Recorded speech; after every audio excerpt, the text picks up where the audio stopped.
श्रोताओं नमस्कार।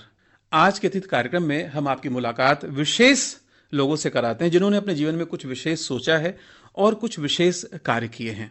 आज हमारे साथ स्टूडियो में उपस्थित हैं कारागार अधीक्षक श्री भीमसेन मुकुंद साहब, जिन्होंने अपनी सोच से कुछ ऐसा नया किया है कि जिनका नाम पूरे देश में हो रहा है, पूरी दुनिया में हो रहा है।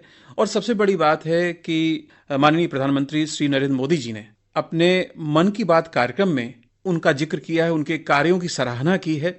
और निश्चित रूप से जब प्रधानमंत्री जी के मन की बात कार्यक्रम में उनका शामिल होना बताता है कि कुछ खास बात तो है। तो सबसे पहले हम मुकुंद साहब का स्वागत करते हैं। मुकुंद जी नमस्कार, आपका स्वागत है। Thank you. सबसे बड़ी जिज्ञासा ये हो रही है कि आपने अपने दैनिक कार्यों में, जो भी आपका कारागार अधीक्षक होने के नाते आपके कार्य होते हैं जी, ऐसा क्या नया सोचा, क्या नया किया, और ये किस कार्यकाल की बात है? आपकी पोस्टिंग कहाँ पर थी और आपने क्या ऐसा कुछ नया किया जिससे कि मन की बात कार्यक्रम में प्रधानमंत्री जी ने उसका जिक्र किया? जी, मैं उस समय जो है डिस्ट्रिक्ट जेल कौशाम्बी में मैं तैनात था। तो माननीय मुख्यमंत्री श्री योगी आदित्यनाथ जी द्वारा प्रदेश में निराश्रित बेसहारा गौवंशों के संरक्षण की एक योजना लागू की गई थी, जिसमें आपको सभी को जानकारी है कि उन्होंने ये बीड़ा उठाया था कि अब किसी भी तरीके से गौ हत्या नहीं होगी जी। तो उसी में उन्होंने जगह जगह सारे गौ संरक्षण के शेल्टर बनाए गए थे। लेकिन जब उस समय सर्दी का प्रकोप आया तो गायों को सर्दी से, ओस से और बरसात से दिक्कत होने लगी। तो आप जानते हैं कि कारागारों में कंबल जो कैदियों द्वारा इस्तेमाल किए जाते हैं वो 3 साल की उनकी एक लाइफ होती है। 3 साल के बाद वो रिजेक्ट हो जाते हैं, तो वो बेकार पड़े रहते हैं, उनका कोई यूज नहीं होता। उसी समय माननीय प्रधानमंत्री जी द्वारा मन की बात कार्यक्रम में एक टैग किया गया था कि बेस्ट फ्रॉम वेस्ट, बेकार की चीजों से काम की चीज बनाना। तो वो माननीय प्रधानमंत्री जी की प्रेरणा भी मेरे मन में थी और माननीय योगी आदित्यनाथ मुख्यमंत्री जी का जो विजन था कि गायों को शेल्टर प्रदान किया जाए, निराश्रित गायों की रक्षा की जाए, तो मैंने उन्हीं कंबलों का इस्तेमाल करके और बंदियों से श्रम करा करके, कंबलों में पैच वर्क करा करके, हाथ से स्टिचिंग करा करके काउ कोट बनाए गए थे, जिसमें जो दाल की बोरियां आती हैं उनकी एक बेकार पॉलीथीन भी होती है, बोरियां जो होती हैं प्लास्टिक की, क्योंकि जेल में वो दालें आती होंगी तो उनकी जो पैकिंग होती है जी, उसका सदुपयोग किया आपने। हाँ, उसका भी सदुपयोग किया और कंबलों का भी सदुपयोग किया। और उसके बाद में उसको कोट को इंसुलेटेड करने के लिए हमने एक पीले कलर की पॉलीथीन उसके ऊपर और लगाई थी, जिससे उसकी सुंदरता बढ़ गई थी। और वो मैंने करीबन 1000-1500 वहां बनवाए थे और जिलाधिकारी महोदय के माध्यम से मैंने जो निराश्रित गाय घूमती हैं उनको पहनवाए थे। गौशालाओं में भी मैंने डोनेट किए थे और इसमें जो पॉलीथीन का खर्चा था वो मैंने स्वयं अपनी पॉकेट मनी से वहन किया था, क्योंकि मेरी भी एक इच्छा थी कि राज्य सरकार की इस योजना में मैं अपना सकारात्मक योगदान दे सकूं। तो उसी कड़ी में मैंने ये योगदान किया था। इसी बहाने गौवंश की सेवा भी हो जाएगी। जी, गौवंश की सेवा भी हो। भाई देखिए, अपने संस्कृति में शुरू से गौ माता कहा गया है। जी बिल्कुल, क्योंकि जो गाय का दूध है बच्चों के सबके लिए जीवनदायी होता है। जी बिल्कुल, जीवनदायी। जी। अच्छा, जब आपने ये किया तो मन में कोई ऐसा था कि इसको इस स्तर तक पहचान मिलेगी? नहीं, ऐसा कोई मन में नहीं था। मैंने अपनी दादी माँ को देखा था कि वो जानवरों के लिए घर में, गांव में इस तरीके के बोरियों का इस्तेमाल करके बनाती थी। मैंने बोरियों की जगह कंबल का इस्तेमाल किया जो कि जेल में बेकार पड़े रहते थे, उसी से वो ऐसा बन गया। और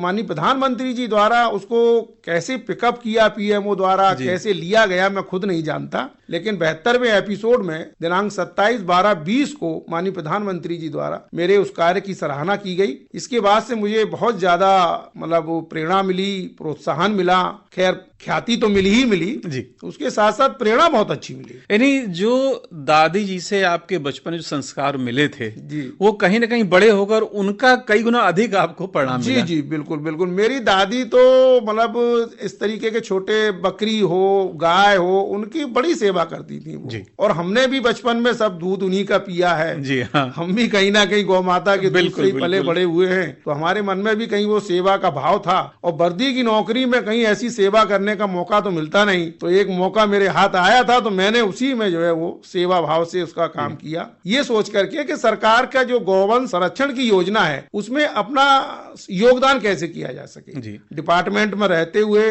और जेल की जो एक समस्या थी उस कंबलों को निराकरण करने करने की, उनका निस्तारण करने की, उसका भी आसानी से हल हो गया। जी। अच्छा, एक और चीज आपके खाते में आती है कि अभी आप वर्तमान फतेहगढ़ जेल में हैं जी। और वहां पर अक्सर हम लोग बचपन से सुनते हैं कि खेल खेल में कि भाई जेल का खाना खाना पड़ेगा, जेल का पानी पीना पड़ेगा। जी, जी, जी, जी। और आपने जेल के खाने को इतना अच्छा कर दिया है कि उसकी चर्चा अखबारों में भी हो रही, मीडिया में भी हो रही। तो वो क्या, जरा उसके बारे में बताइए। अभी हाल ही में जिला कारागार फतेहगढ़ में 17 नवंबर 2021 को मेरी पोस्टिंग हुई और उससे पहले कारागार में बहुत बड़ा दंगा हो गया था जिसमें 2 बंदी मारे भी गए। और बंदियों का ये आरोप था, मैं ये तो नहीं कह सकता कि कहां तक सत्य कहां तक गलत, लेकिन आरोप ये था कि साहब जेल का खाना जो है वो बहुत खराब है, बहुत खराब है। मैंने जब ज्वाइन किया तो मेरी पहली मुलाकात वहां के डीएम साहब श्री संजय कुमार सिंह साहब से हुई थी और उन्होंने मुझसे एक ही बात कही थी कि सुप्रीटेंडेंट साहब, जेल का खाना जो है अप टू दी मार्क होना चाहिए। केवल एक बात हुई थी, इतनी।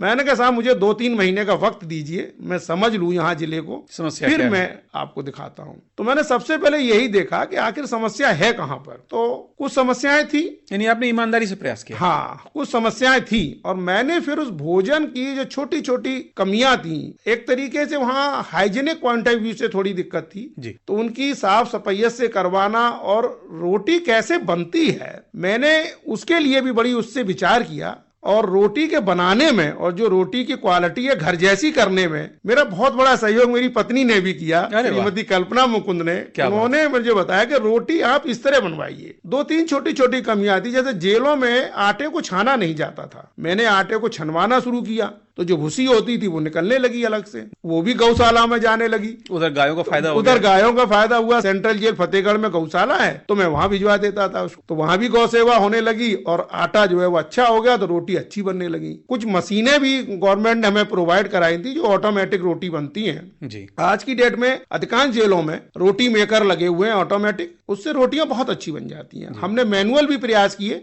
और मैनुअल भी रोटियां बहुत अच्छी बनती हैं। तो वो रोटी जब अच्छी बनने लगी तो एक बार हमारे यहाँ हाईकोर्ट के जज साहब आए थे, श्री राजीव सिंह साहब, उन्होंने हमारे खाने की और रोटियों की बड़ी तारीफ। उन्होंने हमसे कहा कि आपका, मैंने कई जेलों को देखा है लेकिन आपके यहाँ का खाना बहुत अच्छा है, आप इसको रिकॉग्नाइज कराइए। अच्छा, ये बताएं, थोड़ा सा मैं हस्तक्षेप कर रहा हूँ बीच में, कि वहाँ जेल के खाने में अमूमन क्या रहता है? जैसे सुबह नाश्ते में क्या मिलता है, दिन में लंच में, डिनर में क्या क्या, थोड़ा बताएं। जेल के खाने का एक राज्य सरकार की तरफ से मेनू फिक्स है। सुबह हम लोग 7 बजे करीब चाय देते हैं, नाश्ता देते हैं। नाश्ता डे बाय डे अलग अलग है। क्या क्या रहता है मेनू में? सोमवार के दिन जैसे पाव रोटी रहती है, फिर अगले दिन चना रहता है उबला हुआ, फिर एक दिन गेहूं का दलिया रहता है, फिर बृहस्पतिवार को पाव रोटी रहती है, चाय रहती है। इसी तरीके से अल्टरनेट डेज में वो अलग अलग चेंज होता है। और दोपहर में 11 से 12 के बीच में हम लोग लंच दे देते हैं जिसमें दाल, रोटी, चावल, सब्जी। दालें अलग अलग दिन पे प्रेस्क्राइब्ड हैं, उसके हिसाब से चेंज होती रहती हैं। एक दिन सोयाबीन भी है, लेकिन सैटरडे के दिन हम लोग कढ़ी देते हैं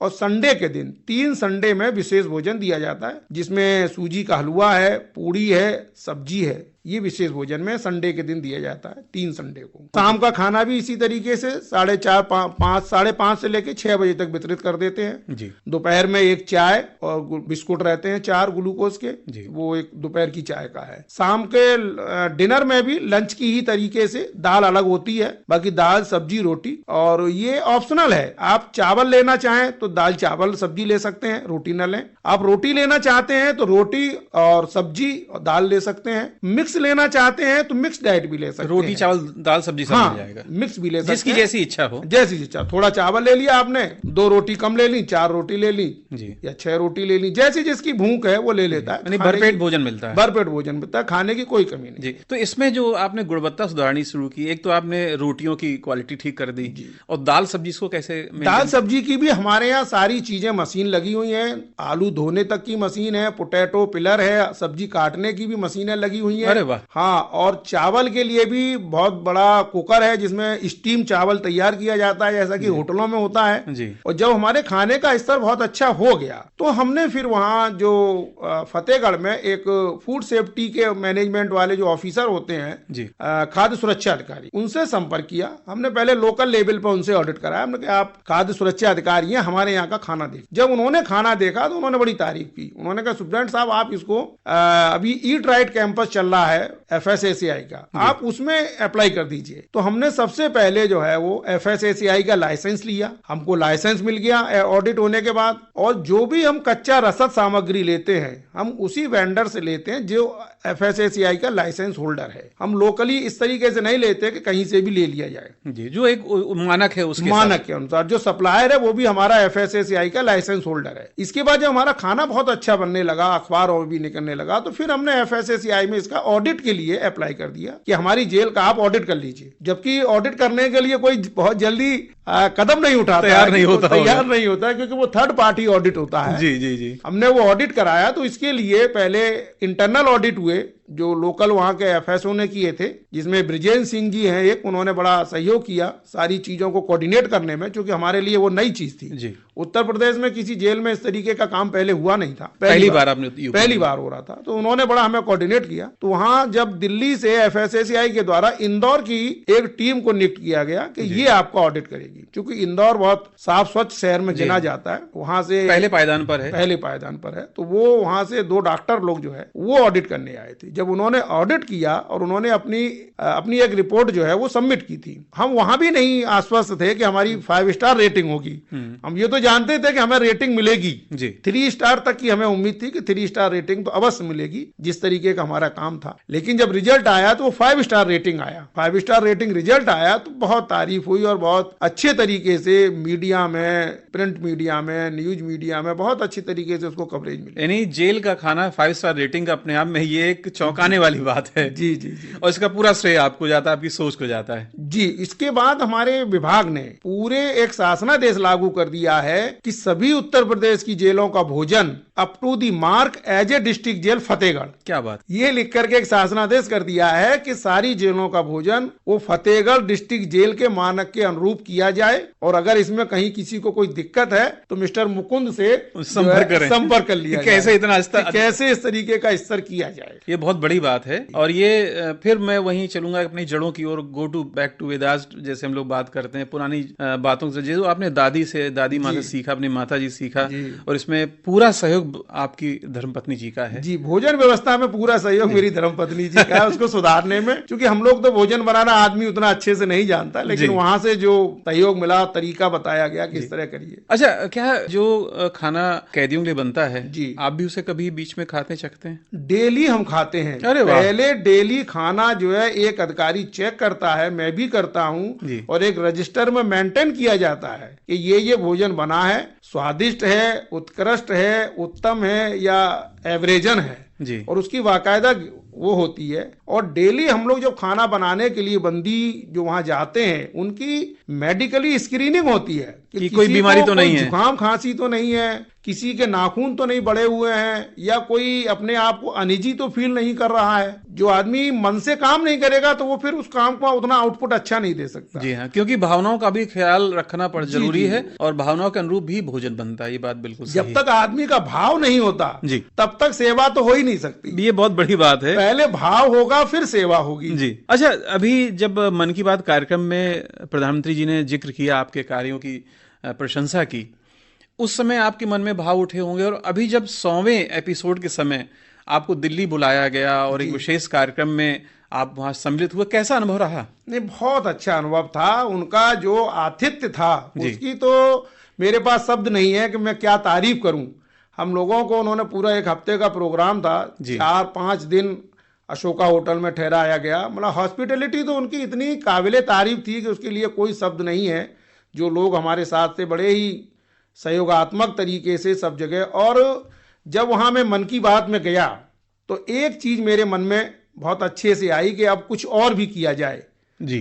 तो मैंने अभी माननीय प्रधानमंत्री जी की जो मन की बात है, वो तो मन की बात प्रधानमंत्री जी की बिल्कुल जन आंदोलन हो चुका है आज की डेट में। बिल्कुल, क्योंकि आपने देखा होगा, मेरी भी उम्र इतनी है, आपकी भी होगी, आज़ादी के बाद से किसी प्रधानमंत्री जी ने अपनी जनता से डायरेक्ट इंटरेक्ट किया ही नहीं, और वो भी सामाजिक आर्थिक उसमें कोई राजनीतिक मुद्दा नहीं। माननीय प्रधानमंत्री श्री नरेंद्र मोदी जी द्वारा ये पहला कार्यक्रम है कि आप जनता से डायरेक्टली बात करते हैं। अगर राजा का इंटरेक्शन और इमोशनल रिलेशनशिप अगर जनता से डेवलप हो गई, उससे बड़ा अच्छा राजा तो कोई है ही नहीं। और एक देखिए बड़े मजेदार बात है, आकाशवाणी में इसके लिए बहुत बड़ी संख्या में चिट्ठियां आती हैं जी जी। और ऑनलाइन बहुत सारे उनके सुझाव आते हैं। उन्हीं सुझावों को लेकर प्रधानमंत्री जी बात करते हैं। बिल्कुल उन्हीं सुझावों पे बात करते हैं। और उन्होंने जो माध्यम अपनाया है, आप देखिए टीवी पर अगर आदमी काम करता है तो वो टीवी देखेगा और सुनेगा, वो अपना काम नहीं कर सकता जी। लेकिन रेडियो माध्यम माननीय प्रधानमंत्री जी द्वारा चुना गया, वो ऐसा माध्यम है कि आदमी घर में गृहिणी काम करते हुए भी सुन सकती है, वो किचन में खाना बना रही है मन की बात सुन सकती है, खेत में किसान जोत रहा है खेत को, रेडियो पे मन की बात सुन सकता है, साइकिल पर आदमी जा रहा है, रिक्शे में जा रहा है, वो अपना काम भी कर रहा है, रिक्शा भी चला रहा है गरीब आदमी, और उसके हैंडल पर रेडियो लटका है, वो मन की बात भी सुन रहा है। तो वो जो माध्यम चुना गया वो बिल्कुल एक तरीके से हिंदुस्तान की 70% जनता का माध्यम है। जो गरीब आदमी है, हर आदमी के पास रेडियो है और वो सुन लेता है उसको। बहुत सही बात कही आपने। और देखिए रेडियो और टीवी का बहुत बड़ा फर्क आपने बता दिया जी, जी, जी। कि टीवी हमें कुछ काम करते हुए टीवी नहीं देख सकते आप, कुछ काम करते हो टीवी, लेकिन रेडियो कोई भी काम करते कोई भी हैं, काम कर सकते रेडियो हैं, सुन सकते रेडियो हैं। सुन सकते हैं। आप दाढ़ी बनाते हुए रेडियो सुन सकते हैं लेकिन दाढ़ी बनाते हुए टीवी नहीं देख सकते। टीवी नहीं देख सकते। आप खाना खा रहे हैं, रेडियो सुन सकते हैं जी, लेकिन आप टीवी देखेंगे तो खाना डिस्टर्ब होगा जी। लेकिन वो एक ऐसा माध्यम है कि वो एवरीवेयर अवेलेबल है। और देखिए उसी माध्यम में हम आपसे बात कर रहे हैं, रेडियो पर आपका ये कार्यक्रम प्रसारित हो रहा है। अच्छा, ये तो रही बात मन की बात कार्यक्रम, उससे आपको और भी प्रेरणाएं मिली होंगी। अभी जब आप दिल्ली गए थे जी, तो मन की बात कार्यक्रम में शामिल वो तमाम लोग थे, देश भर के लोग आपके साथ रहे होंगे, वहां भी कहीं ना कोई आपको प्रेरणा बिंद मिले होंगे। नहीं नहीं, बिल्कुल हमें प्रेरणा बिंदु मिले और हमारा विभाग ने भी हमारी काफ़ी तारीफ की, उससे भी बड़ी प्रेरणा मिली। और मैंने अभी जब मैं राजभवन में था जी, तो मेरा 2 मिनट मुझे कहने का मौका मिला, मैंने राज्यपाल महोदया से अपनी बात भी रखी। और मैं अब नई तरीके से एक चीज़ रखने जा रहा हूँ कि चूंकि ये इंटरनेशनल वर्ष चल रहा है मिलेट्स के ऊपर, जी, हिंदुस्तान की जेलों में लगभग 6 लाख प्रिजनर बंद है, जिस पर हम कम से कम नहीं तो 3.5 लाख केजी जो है गेहूं पर डे खर्च करते हैं। तो मैंने ये सुझाव दिया है कि मिलेट्स वर्ष में, चूंकि मिलेट्स को बहुत तरह के गरीब किसान उत्पादित करता है जी, और हमारी सरकार भी, माननीय प्रधानमंत्री जी का भी विजन है कि किसान की आय दुगनी की जाए। तो मेरा ये सुझाव था उसमें राज्यपाल महोदया के सामने कि क्यों ना हम आधे गेहूं में आधा गेहूं और आधा मिलेट्स मिला करके जेलों में कैदियों को रोटी दी जाए, तो मिलेट्स की खपत बढ़ जाएगी। जब मिलेट्स की खपत बढ़ जाएगी तो किसान की डिमांड बढ़ जाएगी, तो किसान उसको पैदा करने लगेगा। और जितने मिलेट्स हैं, मोटे अनाज हैं हमारे, पोषक अनाज, ये सब गरीब आदमी, गरीब किसान उगाता है, जिसके पास सिंचाई का साधन नहीं है, छोटी खेती है, जो खाद पानी बहुत ज़्यादा खरीद करके नहीं लगा सकता। वहीं पर ये सारे जो है बाजरा है, ज्वार है, रागी मक्का है, रागी है, जौ है, ये सारा हमारा हिंदुस्तान का खाना है। ये तो जब चूंकि हम 1960 के दशक में जब हरित क्रांति हुई, तब एक हिंदुस्तान की मजबूरी थी, पाकिस्तान का युद्ध हो चुका था, फिर बांग्लादेश का युद्ध हुआ, और भी युद्ध पहले हो चुके थे, तो खाद्यान्न की कमी हुई। उस समय गेहूं को वहां से लाया गया, और गेहूं, चावल और मैदा तीनों हमारे जो है वो नेगेटिव जो है खाद्यान्न हैं, ये पॉजिटिव खाद्यान्न नहीं है। तो अगर जेलों में इस तरीके से मिलेट्स का प्रयोग बढ़ा दिया जाएगा तो निश्चित तौर पर इनडायरेक्ट वे में वो किसान को फायदा होगा, किसान की आमदनी जो है वो निश्चित तौर पर बढ़ेगी। 2 बातें अपनी बड़ी महत्वपूर्ण कही कि एक तो मिलेट्स के उत्पादन में पानी की मात्रा कम लगती है, खादों की मात्रा कम लगती है, और इनके बीज भी अपेक्षाकृत सस्ते होते हैं। तो वही किसान इनको पैदा करते हैं जिनकी आय कम होती है, संसाधन कम होते हैं। और दूसरी ओर जितने ये मिलेट्स हैं, श्री अन्न जिन्हें कहा गया है, उनकी पौष्टिकता बहुत ज्यादा है, पौष्टिक गुणों से भरपूर है ये।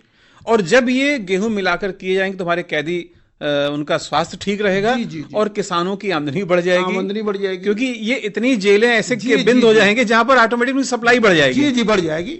आप छोटी जगहों पर ही देख लीजिए, हमारे उत्तर प्रदेश में ही इस समय 1.25 लाख प्रिजनर बंद हो रहा है जी, और लगभग 75,000 केजी गेहूं हम पर डे खर्च कर रहे हैं। और 75,000 में अगर हम आधा गेहूं आधा कर दें, और इस बात को राज्यपाल महोदया द्वारा बहुत ध्यान से सुना गया मेरी बात को, और उन्होंने बाकायदा बात कही, और मुझसे यहाँ तक कहा कि सुप्रीडेंट साहब, इसको जेलों तक क्यों सीमित रखना चाहते हैं आप, इसको हम मिड डे मील में ले आते हैं, गरीब राशन योजना में ले आते हैं, अंत्योदय जो योजना है और जो आंगनवाड़ी केंद्र हैं उनमें जो पौष्टिक हम दे रहे हैं उसमें भी हम इसको शामिल करवाते हैं। बिल्कुल।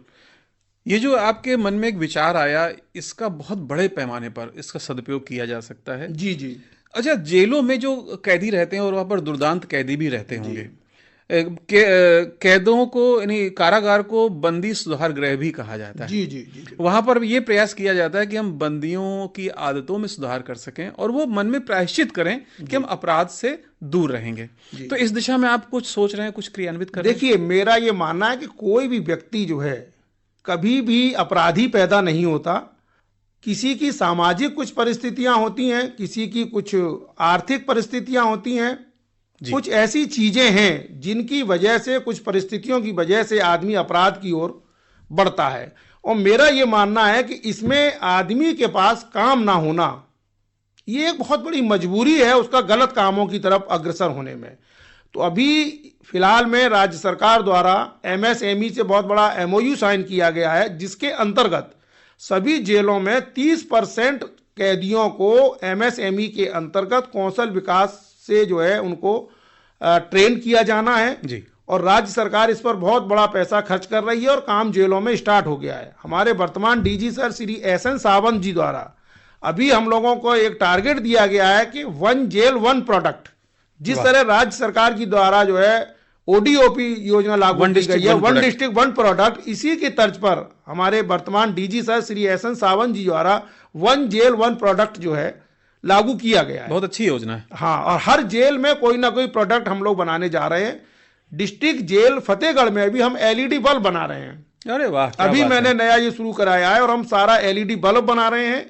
और एक स्वयंसेवी संस्था के माध्यम से जो बंदी छूट रहे हैं, जिनको हमने सिखाया है, उनको 50 बल्ब का रॉ मटेरियल और उसमें प्रयुक्त होने वाली सारी मशीनें मैं फ्री ऑफ कॉस्ट उसको अवेलेबल करा रहा हूं कि वो इससे अपना आगे का रोजगार अपने घर जाके कर सके। यानी अब जेल से बाहर जाएंगे तो बेरोजगार न रहें। बेरोजगार ना रहे। 50 बल्ब का रॉ मटेरियल और उसमें प्रयुक्त होने वाली मशीनरी, वो अपनी एक टेबल अगर ले ले 3 बाई 2.5 की, तो उस टेबल पे अपना काम कर सकता है और 50 बल्ब से रोजगार अपना वो शुरू कर सकता है। फिर से एक नई जिंदगी शुरू कर सकते हैं। फिर से अपनी नई जिंदगी शुरू करता है। सबसे बड़ी समस्या यही होती है, एक ग्रोइंग एज पर जब बच्चा रहता है और किसी के दुर्घटना बस माँ बाप खत्म हो गए, अभी कोरोना में बहुत से लोगों के पिताजी नहीं रहे, तो उनके पास जो है वो भटकने के अलावा कोई रास्ता नहीं रहता। तो जेलों में किसी ना किसी रूप में वो आ जाते हैं छोटे छोटे अपराधों में, और जेलों में सारे अपराधी नहीं होते। जेल में मेरा व्यक्तिगत मानना है कि 10 से 20% के बीच अपराधी होते हैं। दहेज में जितने लोग बंद हैं, पूरा पूरा परिवार बंद है, वो किसी भी रूप में अपराधी नहीं है जो दहेज में बंद है जी। और छोटे छोटे गांव में किसी की मेड़बंदी की लड़ाई है, किसी के नाली के पानी लगाने की लड़ाई है, किसी का कूड़ा इधर निकलने की लड़ाई है, ये कोई भी अपराधी नहीं होते। पेशेवर अपराधी बामुश्किल 10 से 20% लोग होते हैं। आपके पास कैदियों का एक लंबा अनुभव है जी। कैदियों की मनः स्थिति कैसी होती है, उसे कैसे एक सकारात्मक दिशा में आगे बढ़ाया जाए, इसके लिए कुछ आप सोच रहे हैं, कुछ करते हैं? कैदी की मनः स्थिति में देखिए, शुरुआत में कैदी जब हमारे पास आता है तो वो सिर्फ नेगेटिव सोच लेकर के आता है, उसके अंदर पॉजिटिव सोच नहीं होती, क्योंकि कोई भी आदमी जेल नहीं आना चाहता और वो एक सरकारी तंत्र को ये मान के चलता है कि सरकारी तंत्र मेरे खिलाफ है तब मैं जेल जा रहा हूं। तो सबसे पहले हम लोग उसको क्वारंटाइन रखते हैं, उसकी मनः स्थिति को समझते हैं, काउंसलिंग उसकी हम लोग कराते हैं, हमारे डॉक्टर उसको पहले मेडिकली चेकअप करते हैं और जो हमारे अधिकारी हैं वो लोग भी उससे इंटरेक्ट होते हैं और हर प्रिजनर की हम काउंसलिंग कराते हैं। जब वो नॉर्मल हो जाता है तभी उसको अन्य बंदियों के साथ हम भेजते हैं और ऐसा 14 दिन के लिए हमारे यहाँ होता है। उसकी मेडिकल जांच होती है, उसकी कोरोना जांच होती है, उसकी फैमिली हिस्ट्री पर हम लोग काम करते हैं और हम लोग ये देख लेते हैं कि वो वाकई जो है पेशेवर क्रिमिनल नहीं है। हालात में कोई भी किसी के साथ भी हालात कभी भी बदल सकते हैं और ये इस तरीके से जेल आया, तो उसको उस तरीके से हम प्रयास करते हैं कि उसके टेस्ट का काम दे दिया जाए। इधर अभी राज्य सरकार द्वारा हमारे यहाँ शिक्षा के ऊपर भी बहुत काम हुआ है और हमारे यहाँ के मोर देन 80% लोग फर्स्ट डिवीजन में बच्चे पास हुए हैं जो जेलों में से एग्जाम दिया है। बहुत सुंदर। कोई सेकंड डिवीजन है, काफी कुछ लोग फर्स्ट डिवीजन में, more than first division pass. तो वहाँ पढ़ने पढ़ाने का माहौल रहता है? जी जी, एक्चुअली हर तरीके के लोग जेल में बंद रहते हैं, कुछ टीचर लोग भी होते हैं और हमारे यहाँ टीचर अपॉइंट भी हैं अभी राज्य सरकार द्वारा हर जेल पर शिक्षा विभाग से एक टीचर जो है तैनात किया गया है प्रतिनियुक्ति पर जी। वो बाकायदा बच्चों को पढ़ाता है, जो पढ़ना चाहता है, जो जिस क्लास को पास करके आता है, हमारा प्रयास रहता है कि हम अगली क्लास पास कराएं। हमारी लगभग उत्तर प्रदेश की 20 जेलों में इग्नू के सेंटर हैं जो दूरस्थ शिक्षा से जो है बंदियों को शिक्षा देती है। जी। ये एक बहुत बड़ी बात है कि उस मना स्थिति आप बाहर निकालते हैं। अच्छा, जो कैदी बहुत से ऐसे होंगे कि जिन पर थोड़ा जुर्माना लगा है और वो जुर्माना नहीं अदा कर पा रहे हैं, जेल से छूट नहीं पा रहे हैं, या जिनकी सजा पूरी हो चुकी है लेकिन घर में कोई नहीं जा नहीं पा रहे हैं, उनके लिए आप क्या जी कुछ जी, सोचते ऐसा हैं? बहुत होता है कि लोग बाग अपनी सजा काट लेते हैं और जुर्माने की सजा वो नहीं दे, जुर्माने का पैसा जमा नहीं कर पाते। इसमें राज्य सरकार अभी एक फंड भी बनाने जा रही है। हमारे डीजी सर इसमें बहुत गंभीर हैं जी। कि हम जो है सीधे जेल से एक ऐसा फंड बना करके हम उनका जमा कर दें। तो इसमें एक हमारे यहाँ जो कैंटीन चलती है, कैंटीन में हम लोग 10% लाभांश लेते हैं। उस 10% लाभांश का एक वाइफरकेशन है। 60% पैसा जेल की कैंटीन के संचालन पर खर्च होता है और 30% उसमें से वो बंदियों के वेलफेयर पर खर्च करते हैं जी। जिसमें से स्पोर्ट्स एक्टिविटी है, किसी का जुर्माना जमा करना है या किसी की और दिक्कत परेशानी है जो उसके वेलफेयर से रिलेटेड है, वो सब काम हम उससे करते हैं। और इसके अलावा स्वयंसेवी संस्थाओं का भी सहयोग लेते हैं। वर्तमान में उत्तर प्रदेश की जेल में मेरे ख्याल से कोई बंदी ऐसा नहीं है जो जुर्माने की एवज में सजा काट रहा हो। ये बहुत बड़ी बात है। अभी स्टेट के माननीय जेल मंत्री जी श्री धर्मवीर प्रजापति जी द्वारा जब विभाग ज्वाइन किया गया था तो उन्होंने 12 लाख रुपया एक स्वयंसेवी संस्था से जमा कराया था और उत्तर प्रदेश की जेलों में जितने कैदी थे जो जुर्माने की सजा काट रहे थे उन्होंने एक मुश्त सबको छुड़वा दिया था। तकरीबन 150 कैदी करीब छूटे थे एक साथ। बहुत बड़ी बात है। 12 लाख रुपया जमा हुआ था। जी। और श्री भीमसेन मुकुंद साहब, आप जेल अधीक्षक के पद पर हैं फतेहगढ़ में। आपने नए ढंग से सोचा, नए ढंग से क्रियान्वित किया, खाने में 5 स्टार रेटिंग मिली, आपने और भी बहुत सारे नए नवाचार किए हैं। निश्चित रूप से आपसे बातें करने का बहुत मन करा लेकिन समय की एक सीमा होती है। जी। आप आए, विस्तार से बातें हुई, बहुत अच्छा लगा। आपका बहुत बहुत धन्यवाद। Thank you. मैं आपको बता दूं कि आज की डेट में डिस्ट्रिक्ट जेल फतेहगढ़ FSSAI से 5 स्टार रेटिंग है जो कि यूपी की पहली जेल है। FSSAI मैनेजमेंट का जो फूड सेफ्टी मैनेजमेंट का हमारे पास ISO सर्टिफिकेट है जिसका नंबर 22/2018 है जो कि इंडिया की पहली जेल है। और इंडिया बुक ऑफ रिकॉर्ड में मेरा नाम इसी बात के लिए दर्ज है, खाने की गुणवत्ता को जो है इंप्रूवमेंट करने के लिए मेरा नाम इंडिया बुक ऑफ रिकॉर्ड में आज की डेट में दर्ज है। और इसी से प्रेरित होकर के आज उत्तर प्रदेश की लगभग 1 दर्जन जेलें FSSAI से ईट राइट कैंपस के अंतर्गत सर्टिफाइड हो चुकी है। बहुत सुंदर। और हमारी शुभकामनाएं हैं कि आपका नाम और भी नए क्षेत्रों में आगे बढ़े। आपको बहुत बहुत धन्यवाद। नमस्कार। Thank you sir, thank you, बहुत बहुत धन्यवाद। मैं आकाशवाणी का भी बहुत बहुत धन्यवाद देता हूं कि मुझे यह आमंत्रित करके मुझे गौरवान्वित किया। सभी का बहुत बहुत धन्यवाद सर। पूरे आकाशवाणी केंद्र का धन्यवाद। Thank you.